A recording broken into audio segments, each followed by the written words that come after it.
This is my Fractal Terra. I downsized this from a MATX case, and it was a pretty fun process, so take you all along on the ride. It was all going smoothly.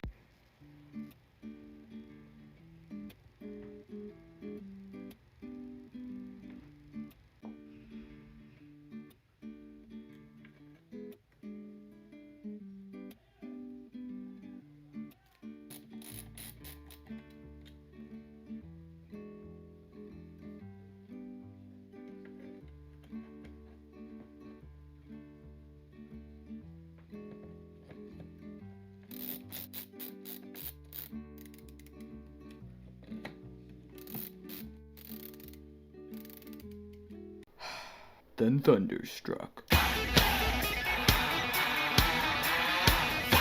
So I took the default CPU cooler off my MATX motherboard, and my CPU was stuck to the bottom of it because of the thermal paste. So I heated it up with a hairdryer, and it kind of just slid off, but some of the pins are bent, so this is why I'm bending them back.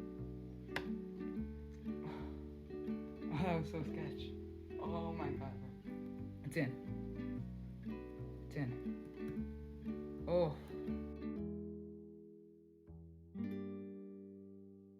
There we go. Here's that beautiful Ryzen CPU. Cool. Well, let's get the cooler on.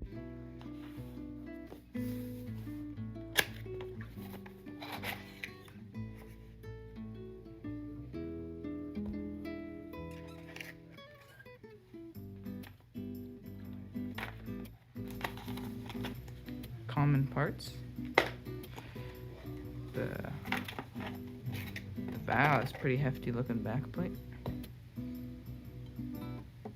for the whatchamadoodad, and that's it. That's the unboxing experience.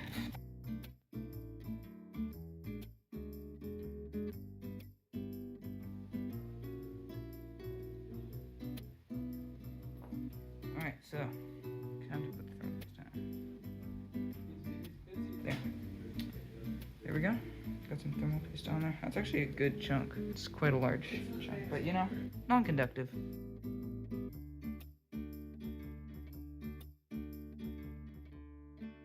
Get the back plate.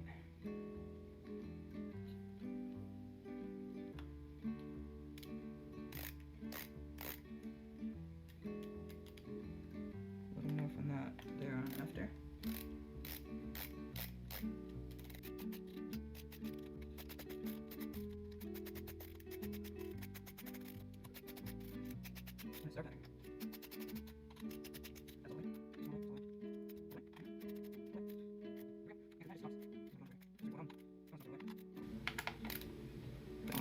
Alright, well, here we are. Now, look at that. Mount, gotta get this memory stick in. Here we are. Here we go. Click. Perfect. Now we gotta plug in the CPU cooler here. Motherboard prepped. It's a clean looking motherboard. And that keyboard is not even that bad. So the case I'm using is the Fractal Terra. It's a pretty nice looking case. It's really clean with some wood accents on the front. And yeah, pretty cool. Anyways, to get into it, it's like a little latch system. It's pretty straightforward. Pull the button and it kind of pops off the panel. Now, one of the special features with this case is that you can like slide the spine of the case back and forth. This was also like something that was in the Form T1 ITX case.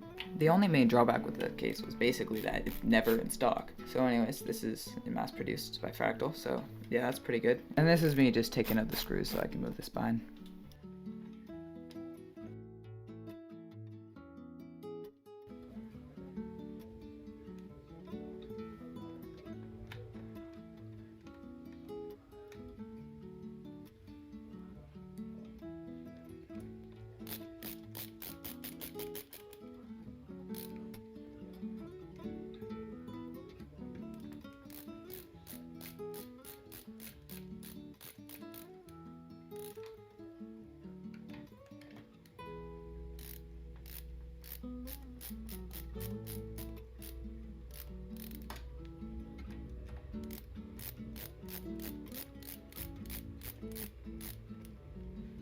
Just so you know, to get this 25mm fan in, I first had to get this fan grill in, I had to move this all the way to the left to get the fan in, and then to get the fan grill on, I had to slide it there. Yeah, it's just kind of a janky process, but now I'm just gonna screw the fan grill in, and yeah.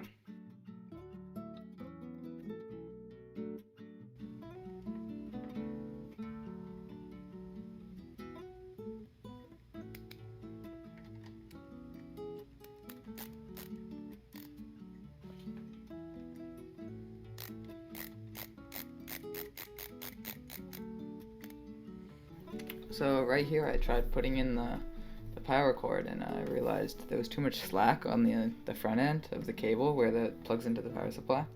So I had to adjust that, and so I did that, and then it fit quite nicely. I also tucked the USB-C 3.1 Gen 2 header cable thing and where the SATA SSD goes, because my motherboard doesn't have a header. The USB-A port's still there, and I got tons of I/O on the back of my motherboard anyways. I never really cared for front I/O. In the GPU cable, I just had it come straight up here on the back, and it actually doesn't take up that much space. So yeah, it's just there to plug in. Should be good. Do some more cable management, then see you when it's mostly done.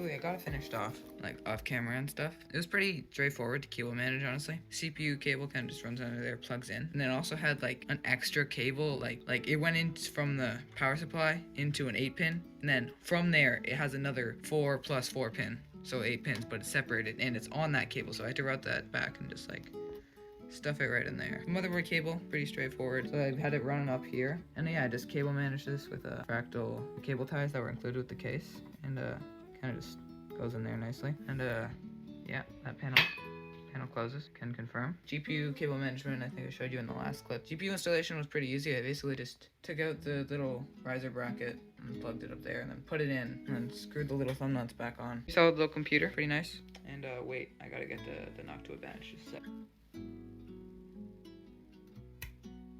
So here we are with the CPU thermals. So I ran the Cinebench R24, yeah, the 30-minute test.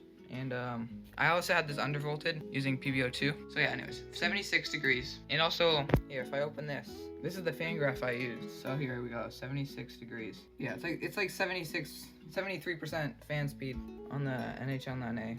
So, and that's really quiet, because like, here, I'll set it 73 for y'all. That's as loud as it is. So like, snap in comparison. Again.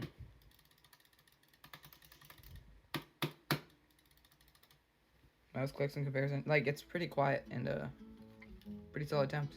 GPU temps don't matter that much, like, and that'll vary between your GPU, because you know GPUs have their own coolers. Anyways, hope y'all enjoyed this video, my first video in fact, and yeah, bye bye.